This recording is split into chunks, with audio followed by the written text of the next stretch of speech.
o soft power, que é o poder de influenciar as mentes através da televisão, do cinema, da música, dos versos e agora pelas redes sociais, está em jogo neste momento. Porque tanto os Estados Unidos, que são muito bons nisso, e a Europa também, estão se digladiando por causa da guerra na Ucrânia. De um lado, os americanos querendo acabar a guerra na marra, e de outro, os europeus tentando prolongá-la.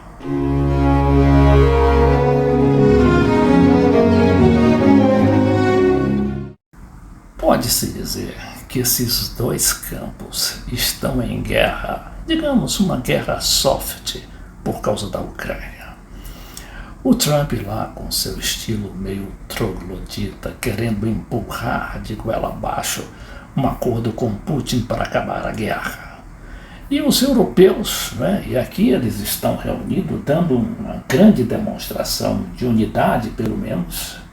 E aqui não estão só os europeus, mas eu estou vendo aqui o presidente, o primeiro-ministro do Canadá, o Trudeau, todos aqui com toda a Europa, junto com o Zelensky, que foi o convidado de honra, o Zelensky que foi humilhado naquele encontro com o Trump, e foi convocado para essa reunião dos europeus para tentar um plano de paz.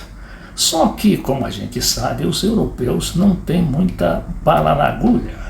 Eles têm um problema seríssimo, inclusive de fabricação de armamentos, por causa, de uma certa maneira, desses atrasos na entrega de armamentos, é que a Ucrânia acabou ficando para trás na guerra, a ponto de chegar ao impasse de hoje, que a Ucrânia ficou numa situação muito embaraçosa. Dizem que ela não tem mais como convocar soldados para a guerra, e muitos morreram, enquanto outros abandonaram a luta no meio da guerra. Mas vamos aqui ao encontro de hoje, desses europeus que querem, com esse soft poder, de dar a impressão de que o mundo está unido contra o Trump, nesse caso da guerra. Então a gente vê aqui esse material, é o País, da Espanha, dizendo: líderes europeus chegam a acordo para trabalhar num plano de paz para a Ucrânia, que pode depois ser submetido aos Estados Unidos. O Reino Unido e a França lideraram os esforços para alcançar este pacto. A cúpula que respalda Volodymyr Zelensky e pede a Trump que aporte, contribua com garantias de segurança e de segurança para o fim das hostilidades. Os líderes convocados este domingo em Londres para tratar da crise na Ucrânia e a necessidade de rearmar a Europa chegaram a uma clara conclusão. Corresponde a eles tomar a iniciativa frente às incertezas e à volatilidade que emergem da Casa Branca e de seu novo inquilino, o novo presidente Donald Trump. Agora, o prolongamento da guerra, além de exigir muito mais vidas, muito mais sofrimento daquele povo, porque a matança, tanto da parte da Ucrânia quanto dos russos, ela implica em gastos inclusive monetários, financeiros, como é o caso aqui desse empréstimo que a Inglaterra acaba de anunciar para o Zelensky. Olha aqui, na Inglaterra a gente sabe muito bem que é um país que hoje vive uma situação de pobreza muito grande.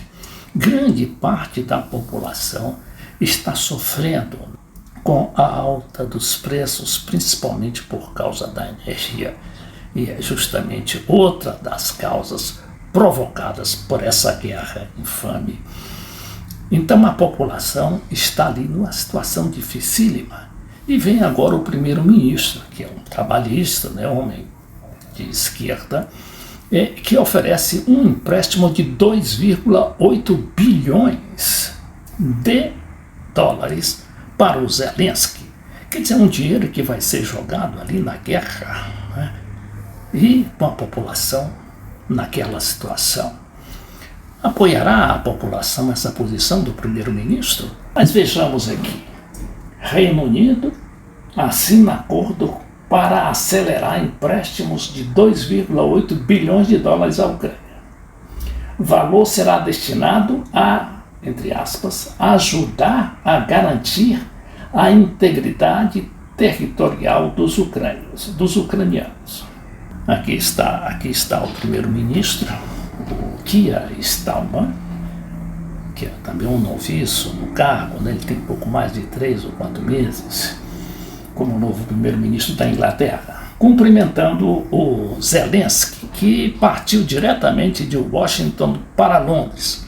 Em Londres também ele foi recebido em grande estilo pelo rei Carlos III, o rei Charles III, né, que também emprestou o poder da monarquia a essa atitude do Starmer, né, que é o primeiro-ministro inglês, Keir Starmer, de apoiar, ou pelo menos tentar segurar um pouco, apoiar um esforço para que a guerra não seja decidida como Trump quer, e seria a entrega de 20% do território ucraniano já ocupado pelos russos ao Putin, né? Ao presidente da Rússia, ou própria Federação Russa. Talvez por causa desse empate, o Trump tem pressa em terminar essa guerra o quanto antes possível. Porque terminando a guerra, pelo menos as populações, tanto dos americanos quanto dos europeus, vão sentir na própria pele, não é, o que é custear uma guerra ali prolongada e que, desde o início, sempre revelou a impossibilidade de os ucranianos ganharem a guerra, mesmo ali com todo o dinheiro que vem rolando, não é? O Trump fala em só os Estados Unidos teriam gasto 350 bilhões de dólares, enquanto os europeus dizem que não, que os Estados Unidos só gastaram 160 bilhões de dólares, e a Inglaterra e a Europa teria gastado quase 200 bilhões de dólares. Mas vejamos aqui, de qualquer maneira, os europeus, neste início de batalha, parecem estar impressionando com as notícias, pelo menos. Então, o que diz aqui, esse material reproduzido pelo Globo, da agência AFP, agência France Presse, da França. Após bate-boca com Trump, Zelensky recebe apoio contundente de líderes europeus e do Canadá em cúpula de Londres. Aqui novamente a foto, né, essa aqui tendo como centro a presidente da União Europeia, a Ursula von der Leyen. A Europa enfrenta um momento único para consolidar sua segurança, disse neste domingo o primeiro-ministro britânico, Keir Starmer, ao abrir uma cúpula com 18 países e organizações aliadas da Ucrânia, na presença do presidente desse país, Volodymyr Zelensky.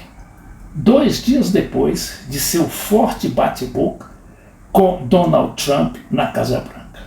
A reunião de Londres, neste domingo, também ocorre às vésperas de outro encontro europeu sobre a Ucrânia, previsto para 6 de março em Bruxelas. Ou seja, os europeus vão brigar mesmo com o Trump. Será que o Trump vai ter bala na agulha? Será que o Trump vai ter mesmo cacife para enfrentar com aquele seu poder de decisão, né, que convenhamos, ele tem, já demonstrou em situações diferentes. Por exemplo, quando tirou os americanos lá do atoleiro da guerra do Afeganistão e também do Iraque. Será que ele terá poder suficiente para acabar com sua guerra numa decisão de cúpula com o Putin da Rússia?